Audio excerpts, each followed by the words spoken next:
this is here, and welcome to another video. Today we are doing another story. We are doing chapter 9 of book 4 of the Clockwork Chronicles. It's the final obstacle.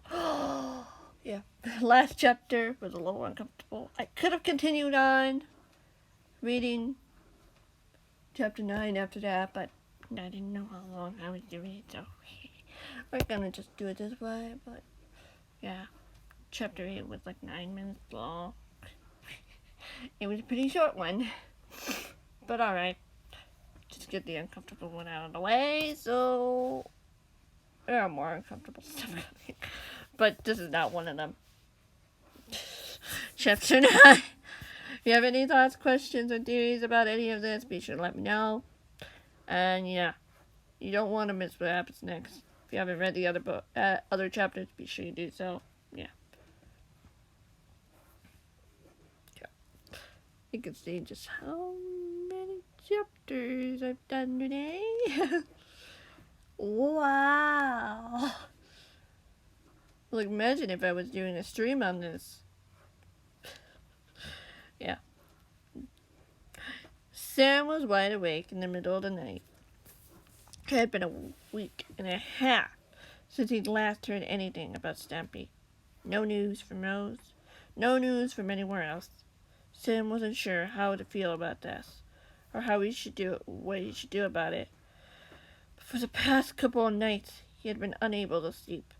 Maybe it was because he missed his friend, and just wanted him to come home. Maybe there was more to it, but he didn't know. The boy tossed and turned in bed, trying to find anything that would get him to sleep for at least a few hours. But no matter what he did, he just couldn't find a comfortable spot. At that point, he simply gave up, sitting up in his bed, just moving his legs so that they were hanging off the side of the bed. He leaned back against the wall that was actually a part of the staircase that led up to the second floor. One of two staircases, actually. But the boy didn't mind that. The rough oak planks against his back, as he looked up at the water that flowed through glass tube in the center of the room. The sound of the flowing water was calm and relaxing. Usually it would have been enough to bring him to sleep. But his mind was too preoccupied. It was too busy thinking about every possible thing other than to sleep. He let out a frustrated sigh as he looked around the empty and silent room, hearing the faint sound of iron clanking and snow sliding in the room across from him. Henry and Hilda were still up. The boy assumed, managing a small smile. Part of him wondered if they knew something had happened and were waiting for their friend to return. Maybe. He couldn't be so sure, though. He silently moved his gaze to the ceiling, trying to find something positive and calming to think about. Something that wasn't a part of reality. But every fun thing that happened in the lovely world usually had Stampy in there. He usually brought the laughter, fun, and cheer into those moments. Even though he did have his struggles, he was always there for his friends, always trying to bring out the best in people. He missed that kind of happiness, that cheerful smile and laugh that brightened up every single day. Was this really not the same without him? The boy let his mind wander some more, wondering how close Rose was to find him. How close these men were doing something unthinkable, if they hadn't already. How long they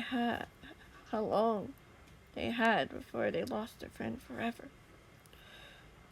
Sam sat there in silence for a long moment, before he heard a familiar whine from over to his left. The boy looked down to see Barnaby had walked out of the bedroom and was at his feet, gazing up at him with eyes that seemed to be full of understanding.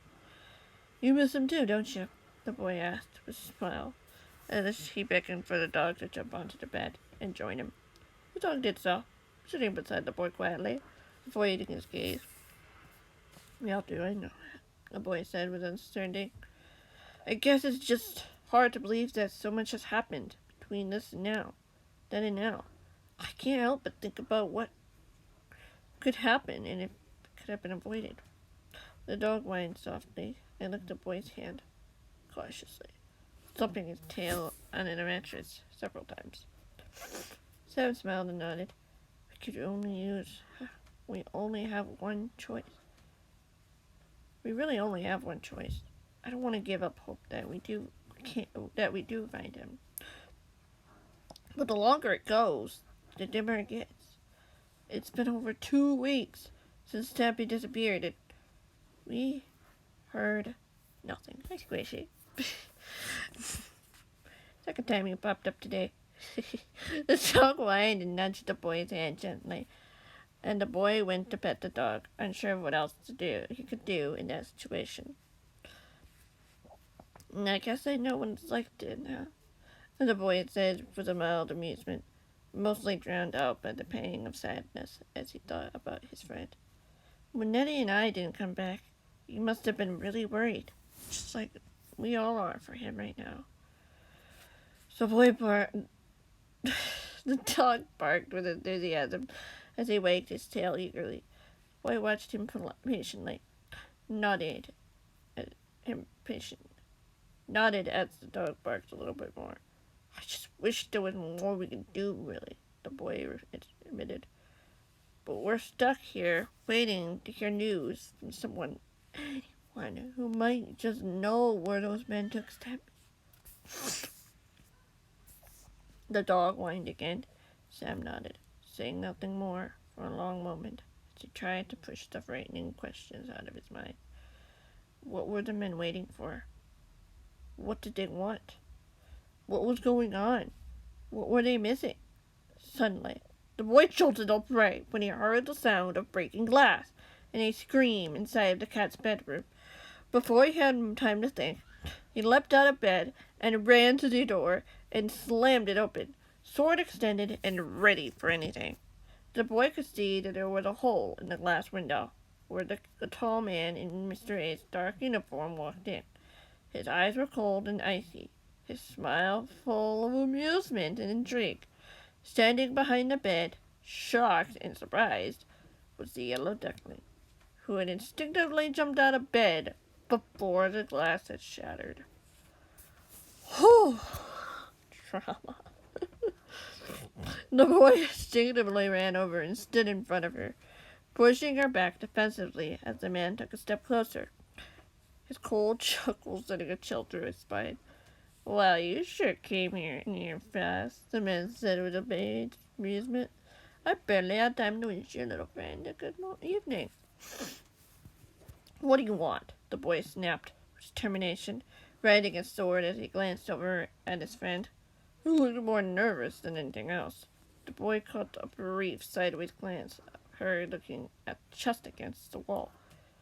A silent signal that the boy understood. He looked back at the man warily as he came even closer. What makes you say I want something? The man asked with a sneer. You obviously came here for a reason, the boy said matter-of-factly. Spill it or get out. Harsh words coming from a 17-year-old boy, the man snickered with a cruel smile. I only came to teach your little friend not to mess with us. You mean Stampy? Duckling gasped, speaking for the first time. Who else? The man chuckled. The last thing he wants is for his friends to get hurt. But make sure you don't find him. And what if we do? The boy asked. The man shrugged. But then it will probably be too late. And if not, the boy pressed, raising an eyebrow. You really want to test my patience, boy? The man warned. You're already testing mine, the boy said casually, as he raised his sword. You don't have a place here. I suggest you leave. What? You're gonna send your friend's dog on me? The man laughed. I doubt that would work very well. All right, then, Sam said with a shrug. Tell us why you're really here. The man chuckled. You have no business in knowing.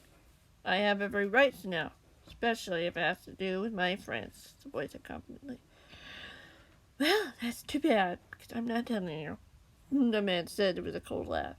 Now get out of my way or I'll make you. Then make me, the boy said with a smirk. I'm not scared of your little dress, nor am I of yours, the man growled as he pulled out his own sword and lunged at the boy. Sam was ready for him, blocking him with his blade. As he heard his friend running for the chest, the boy fought back the man. Sam pushed the man back more and more, trying to get him far away from his friend as he could. His defense was as strong as his offense, as he stood his ground, firm and steady, ready for every attack. We'll always find a way to get what we want in the end, boy, the man sneered. You can't win forever. We'll see about that, the boy warned, as he prepared to lunge at the man. Before he could do so, he heard a shout from behind him. Someone screamed. Sam whirled around and saw Barnaby attacking another man who had tried to sneak up on the duckling. Squishy was ready with the sword in her hands, scrambling back as the boy dodged the man's attack. You truly thought I would come along? The man mused as the boy shoved him outside, hearing movement above him as he dodged again, just in time as someone pounced on where he had been, cornering him on the balcony. Sam!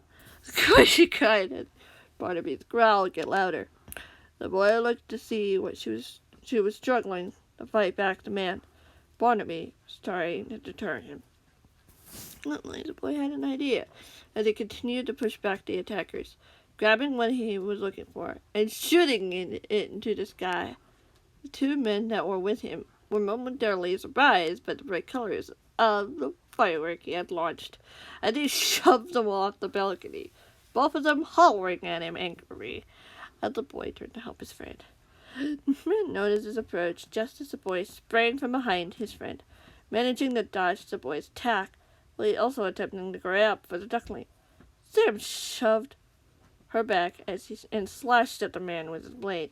The man winced as he pulled back, scowling. You're far smarter than I thought, the man grunted with a scowl. But that doesn't mean much compare with what I can do. Sam watched him warily as the man lunged at him, sidestepping, just in time as the man dodged the crowd, quickly scrambling to his feet as the dog lunged for him. He looked momentarily terrified before shaking off the glare. Shaking off. Hey, don't expect me to be nice to you, the boy said matter-of-factly as he raised his sword again. Get out of here, or you'll have to deal with the helpers as well.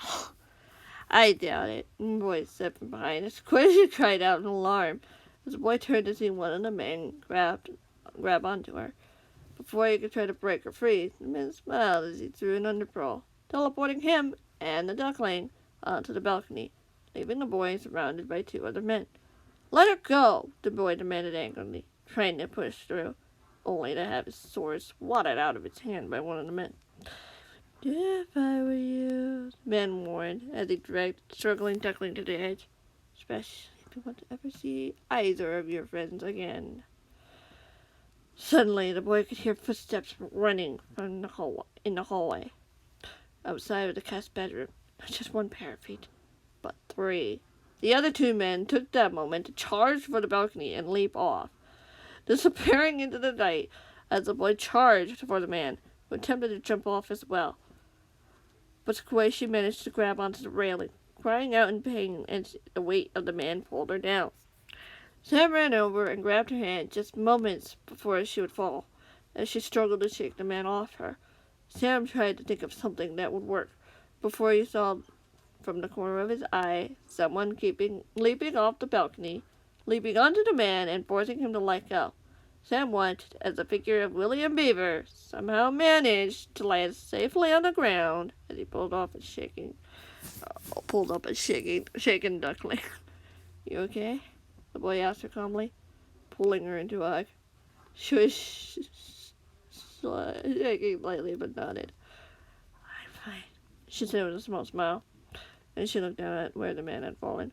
William intended to drag him around the house to the police station. That's gotta hurt, though. He deserved it, the boy pointed out, and he led her back to the side, finding Pauline. Hey? You kidding me?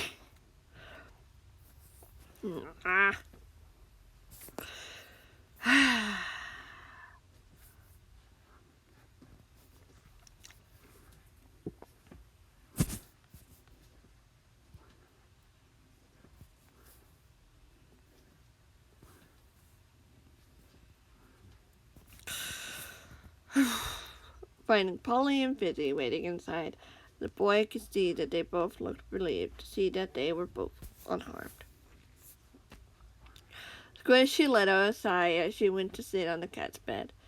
Since hers was covered in shards of glass, the boy sat next to her, the adrenaline in his system finally starting to slow down steadily. He was glad his friend was okay. I guess I can see why you were so insistent on sleeping outside the room, she said with a small smile when she had calmed down a bit. The boy nodded. Not like I haven't done this before, Squishy. That's true, she agreed with a nod. I never thought they'd be so aggressive about it. Well, you're okay now, the boy told him. Told her. And next time, we need to be careful. She nodded, letting out a long sigh. I really hope Stampy's okay, though. From the sounds of it, they have some sort of big plan for him. Still a good sign, Roy replied. He's not gone yet. We can still find him. Yeah, she nodded sadly. Hopefully it's not too late by then, especially after those men failed to get to me. Right, the boy nodded. And they won't. I believe you, she said with a smile. Sam returned the smile as Polly and Fizzy got to work cleaning the shards of glass and repairing the glass that had been broken.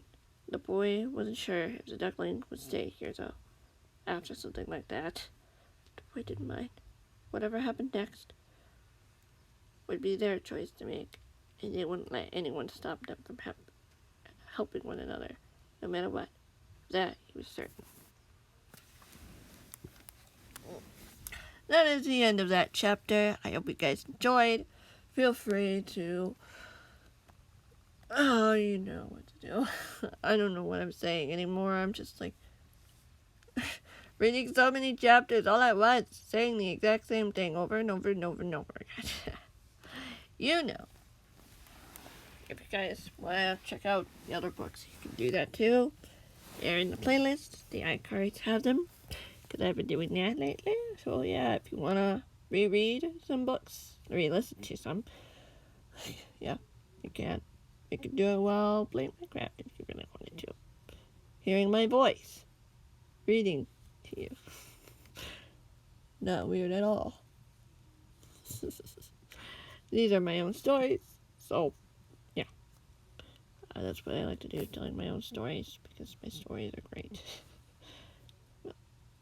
There are other better stories, but this is good. I don't even know what I'm saying anymore. Thank you guys so much for watching. I hope you enjoyed. I'll see you in the next one. Goodbye.